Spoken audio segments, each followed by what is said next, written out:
விஜயை ப்ரொமோட் பண்ணியதுல என்ன லாபம் இருக்கு போகுது? அந்த கட்சிக்கு, அந்த கட்சி நீ அவங்க வந்து நான் இறக்கி விட்டுருக்காங்க. அவங்களுக்கு என்ன ஆசை அப்படின்னா, தமிழ்நாட்டில் நாடாளுமன்ற தேர்தலில் 40ல் 40ம் வரல.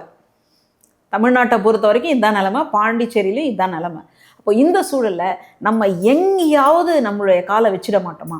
இது வரைக்கும் அதிமுகன்னு சொல்லக்கூடிய ஒரு குதிரை மேலே சவாரி பண்ணிட்டு வந்தாங்க. கடைசியில் அதிமுகவும் வந்துட்டு தன்னை காப்பாற்றிக்கணும் அப்படின்றதுக்காக அந்த கூட்டணியை விட்டு வந்துடுச்சு. மறுபடியும் என்ன பண்ணியிருப்பாங்க, என்ன மந்திரம் பண்ணாங்களோ தெரியல, மறுபடியும் போயாச்சு. வேற வழியே இல்லை, தற்கொலைக்கு தயாராயிட்டாங்க. இப்போ இந்த சூழலில் அதிமுகவின் மீது மக்களுக்கு நம்பிக்கை இருக்குமான்னு கேட்டால் இருக்காது. அப்போ எப்படி அந்த ஓட்டை வந்து நம்ம காலி பண்ணுறது?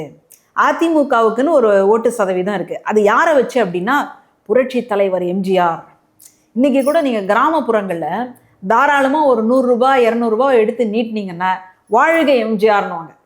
அவங்கள பொறுத்த வரைக்கும் வள்ளல்னா எம்ஜிஆர். எப்படி நம்ம இலக்கியத்தில் வள்ளல்னா பாரின்னு சொல்லுவோம் இல்லையா, அந்த மாதிரி இவங்களுக்கு வந்து வள்ளல்னா எம்ஜிஆர்.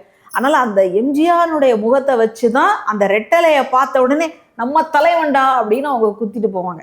அதனால் அந்த சதவீதம் தான் இருக்குமே தவிர சிறுபான்மையினுடைய ஓட்டு காணாமல் போயிடுச்சு.